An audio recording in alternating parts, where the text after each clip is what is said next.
Here is your latest Africa news update. Another Berlin conference on Africa just happened to discuss the Libyan conflict. The world leaders that were involved this time included German Chancellor Angela Merkel, UN Secretary General Antonio Guterres, Russian President Vladimir Putin, Russia's acting foreign minister Sergei Lavrov, Turkish President Recep Tayyip Erdogan, French President Emmanuel Macron, US Secretary of State Michael Pompeo, and African Union Commission Chair Moussa Faki, just to name a few.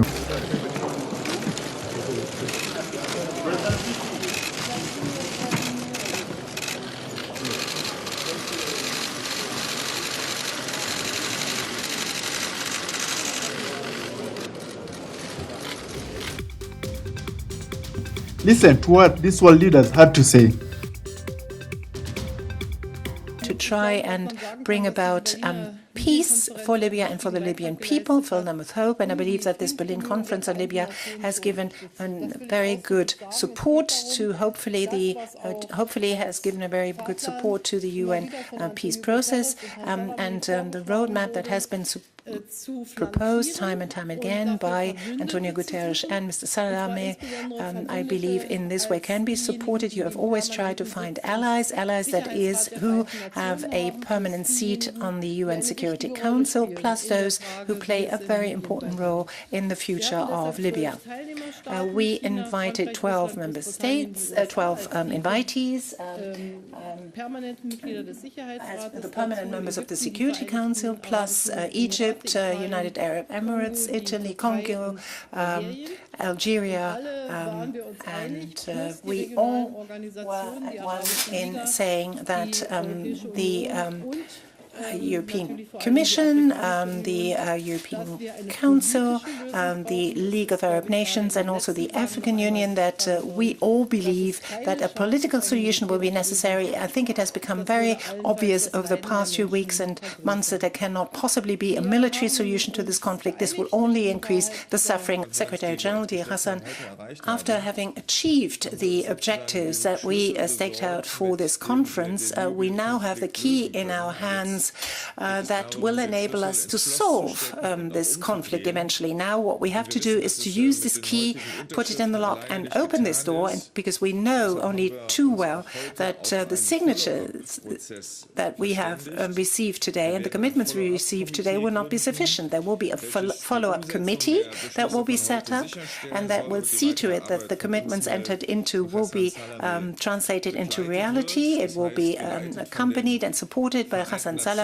So there is a UN-led process. At the beginning of February, you will already take up your work, and also states that have not been represented here today will be invited to this follow-up committee and this follow-up process. There are four working groups: security, military, political, economic issues, and humanitarian issues. Those will be the headings for these groups. And obviously, we believe that part of a more comprehensive solution will have to be an effective reform of the national oil company, transparency established in the way things are done, and we hope that it will be possible to reestablish normality. But of course, it will depend on all the other tracks that are moving. First, we need to have a ceasefire. We cannot monitor something that doesn't exist. So we need to have a ceasefire. We have a truce.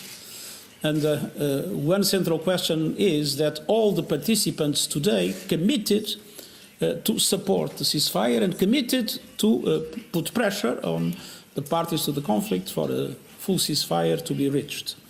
Second, once there is a ceasefire, we need to have a monitoring. That monitoring can be established in different ways. It will, of course, require a discussion with the parties to the conflict. It has to be accepted by the parties to the conflict. And it will require, eventually, from the Security Council, a clear decision. And obviously, eventually, several international organizations will be involved. It's early to say. The UN, of course, is ready to play its role and to play its part. But I believe Europe will always have a very important role. It has had in the diplomatic aspects. The European Union was present today, and it has been very active in trying to create the conditions for peace to be reestablished in the country. It has been obviously very active in the preparation of different tracks, of supporting different tracks of our own activity. And I hope that if things move in the right direction, Europe will play a very important role in the future of Libya and in its full reconstruction. Let us know of what you think of world leaders discussing African affairs in this day and age.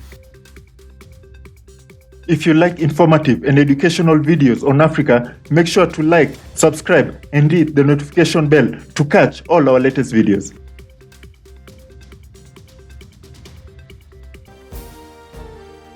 And please feel free to leave your suggestions, news tips, or topics about Africa you'd like us to cover.